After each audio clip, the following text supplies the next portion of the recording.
নমস্কাৰ, মই ডক্টৰ হিৰেন গগৈ। আজি এটা বিষয়ৰ ওপৰত আলোচনা কৰিব আহিছো। বিষয়টো হৈছে পুৰুষৰ যৌনাংগৰ শিথিলতা বা যৌনাংগ ঢিলা হৈ পৰা। এই সমস্যাটো বিশেষকৈ দেখা যায় পুৰুষসকলৰ বিয়াৰ পিছত। বিয়াৰ পিছত তেওঁ যেতিয়া যৌন সম্পৰ্ক কৰিবলৈ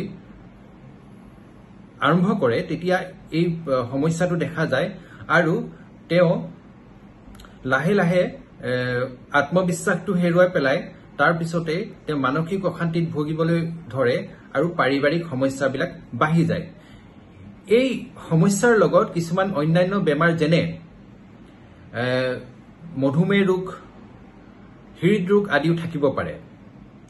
এই যৌনাংগৰ শিথিলতাটো এক দুবাৰ হলে কোনো চিন্তনীয় কথা নহয়, কিন্তু এই সমস্যাটোত যদি বেছি দিন থাকে তেনেহলে ই এটা চিন্তনীয় বিষয় হয় আৰু এই ক্ষেত্ৰত চিকিৎসকৰ পৰামৰ্শ লোৱাটো অতিকে দৰকাৰী।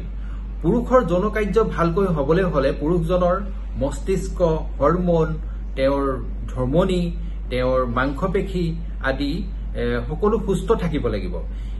ইয়াৰে কোনোবা এটা অংশৰ যদি কোনোবা এটা বেমাৰ থাকে বা যদি দুৰ্বল থাকে তেনেহলেও পুৰুষজনে পুৰুষৰ যৌনাংগৰ শিথিলতা বা ঢিলা হোৱাৰ সমস্যা দেখা যায়। ইয়াৰ উপৰিও পুৰুষজনে যদি মানসিক চাপ বা মানসিক অশান্তি বহুদিনৰ পৰা ভুগি আছে তেনেহলেও যৌনাংগৰ শিথিলতা হ'ব পাৰে।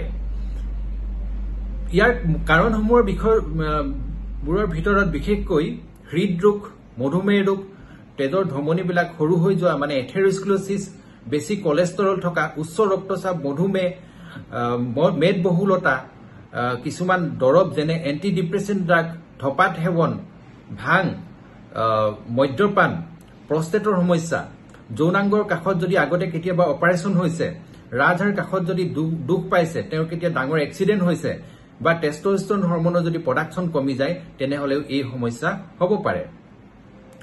যৌন কাৰ্য আৰম্ভ হয় আমাৰ মস্তিষ্কত। এজন পুৰুষে যদি তেওঁৰ মানসিকভাৱে চাপত থাকে, মানসিক অশান্তিত থাকে, তেওঁ যদি ঘনাই ঘনাই যদি খং উঠি থাকে, তেওঁ কোনো কাৰণত যদি দুখত থাকে, বেজাৰত থাকে, তেনেহলে তেওঁ মস্তিষ্কই ভালদৰে কাম কৰিব নোৱাৰে।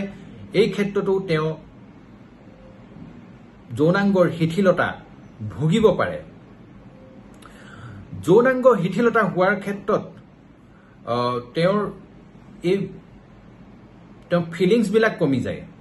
মানে তেওঁ মস্তিষ্কত যিহেতু মানসিক চাপত থাকে তেতিয়া তেওঁৰ কিছুমান ফিলিংছ কমি যায়, মানে যিখিনি অনুভূতি বা অনুভৱ থাকিব লাগে তেওঁৰ পাৰ্টনাৰৰ প্ৰতি সেইখিনি কমি যায়, তেতিয়া তেওঁ যৌনাংগৰ শিথিলতাটো দেখা যায়। এই ক্ষেত্ৰত পুৰুষজনৰ মানসিক চাপ বাঢ়ি যায়, মানসিক অশান্তি বাঢ়ি যায়, তেওঁ আত্মবিশ্বাস কমি যায় আৰু তেওঁ পাৰিবাৰিক সমস্যাও বাঢ়ি যায়। এই ক্ষেত্ৰত তেওঁৰ সমস্যাখিনি আৰু বেছি হৈ গৈ থাকে। মানে মানসিক সমস্যাখিনি এইটোৰ কাৰণে আগত যিমান মানসিক সমস্যা আছিল তাৰ পিছত আৰু বেছিকৈ হৈ যায়। এই ক্ষেত্ৰত এই সমস্যাসমূহৰ পৰা আঁতৰি থাকিবলৈ আমি এটা সুস্থ জীৱনশৈলী গঠন কৰিব লাগে বা গঢ়ি তুলিব লাগে। এই সুস্থ জীৱনশৈলীটোৰ ভিতৰত তেওঁৰ শোৱাৰ পৰা আৰম্ভ কৰি ৰাতি শোৱাৰলৈকৈ তেওঁ কিছুমান নিয়ম নীতি পালন কৰিব লাগে। ধঁপাত সেৱন, মদ্যপান আদিৰ পৰা আঁতৰি থাকিব লাগে। তেওঁৰ যদিহে বেছি দিন থাকে এই সমস্যাটো চিকিৎসকৰ কাষ চাপিব লাগে আৰু এই সমস্যাৰ লগত যাৰ আৰু কিবা যদি বেমাৰ আছে সেইখিনিও তেওঁ পৰীক্ষা কৰি ভালদৰে চিকিৎসা কৰিব লাগে বা যিটো সমস্যা আছে ধৰা পেলাই সঠিক ধৰণে চিকিৎসা কৰিব লাগে। ইয়াৰ পিছতে তেওঁ নিয়মিতভাৱে ব্যায়াম কৰিব পাৰে। তেওঁ ব্যায়াম কৰিলেও টেষ্টষ্টেৰন হৰমন বাঢ়ি যায়। ইয়াৰ পিছতে তেওঁ যিবিলাক কাৰণত মানসিক সমস্যাত ভুগি আছে সেই সমস্যাবিলাক তেওঁ দূৰ কৰি তেওঁৰ পাৰিবাৰিক যিটো জীৱন সেইটো মধুময় কৰিব লাগে আৰু তেওঁৰ যিখিনি হেৰুৱাই পেলোৱা কনফিডেন্স বা আত্মবিশ্বাস তেওঁ আকৌ ঘূৰাই পোৱাত সহায় হ'ব।